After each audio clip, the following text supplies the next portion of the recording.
Hello बच्चों, तो आप प्रश्न को देखते हैं। सिद्ध कीजिए कि फलन एफ एक्स बराबर 2 गुनी x minus mod x comma x बराबर 0 पर सतत है। तो बच्चों देखो, दिए गए प्रश्न को हमें सिद्ध करना है कि फलन एक्स बराबर 0 पर सतत है। तो इस प्रश्न की मुख्य अवधारणा की बात करें तो बच्चों देखो, फलन एफ एक्स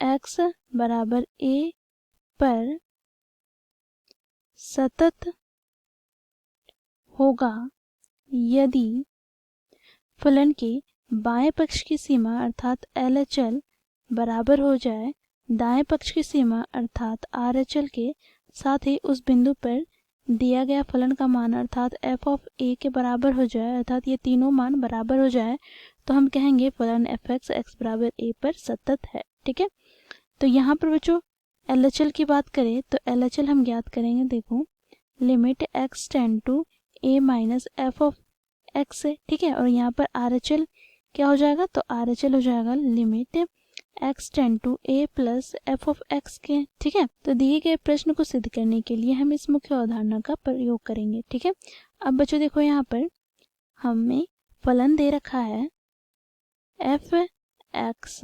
ठीक है, देखो, जब x शून्य से बड़ा और बराबर हो तो बच्चों देखो फलन का मान क्या हो जाएगा, तो देखो यहाँ पर 2 गुनी एक्स और बच्चों यहाँ पर मॉड एक्स धनात्मक में टूटेगा। ठीक है, तो यहाँ से x ही हो जाएगा। ठीक है, अब बच्चों देखो, जब x शून्य से छोटा हो तो यहाँ से हमें क्या प्राप्त हो जाएगा, तो देखो 2 गुनी एक्स और बच्चों ये जो मॉड x है वो ऋणात्मक में टूटेगा तो माइनस का यहाँ पर माइनस x हो जाएगा।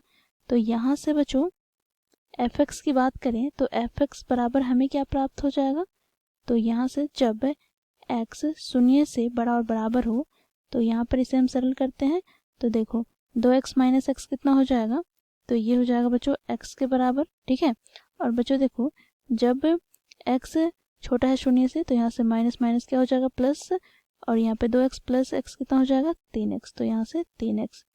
तो बच्चों यहाँ पर x बराबर 0 पर हमें फलन एफ एक्स को सतत दिखाना है। ठीक है, तो बच्चों देखो एफ ऑफ 0 का मान क्या हो जाएगा, तो बच्चों देखो, जब x 0 के बराबर हो तो फलन का मान x होता है, अर्थात यहाँ पे 0 के बराबर हो जाएगा। ठीक है, अब बच्चों देखो, यहाँ पर LHL हम ज्ञात करेंगे अर्थात बाएं पक्ष की सीमा, तो यहाँ से हमें प्राप्त हो जाएगा limit x tend to 0 minus F of x। ठीक है, तो यहाँ से हमें प्राप्त हो जाएगा limit h tend to 0 F of minus h। ठीक है, तो यहाँ से हमें प्राप्त हो गया बच्चों देखो लिमिट h टेंड टू 0, यहाँ पर जब x शून्य से छोटा हो तो बच्चों देखो फलन का मान क्या होता है 3x, तो यहाँ से हमें प्राप्त हो जाएगा देखो 3 गुनी माइनस h।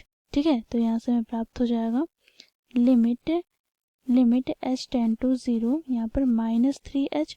और बच्चों देखो, जब h शून्य की ओर अग्रसर हो तो बच्चों यहाँ पर यह मान हमें कितना प्राप्त हो जाएगा, तो यह मान हमें 0 के बराबर प्राप्त हो जाएगा। ठीक है, 0 के बराबर, तो LHL का मान हम लोगों ने ज्ञात किया 0। ठीक है, अब बच्चों देखो, यहाँ पर RHL हम ज्ञात करेंगे तो RHL क्या होगा, तो limit x tend to 0 plus F of x। ठीक है, तो यहाँ से बच्चों देखो limit h tend to 0 F of h के बराबर। ठीक है, अब बच्चों यहाँ पर हम देखें, जब x शून्य से बड़ा हो तो फलन का मान x हो जाता है, तो यहाँ से हमें प्राप्त हो जाएगा बच्चों देखो लिमिट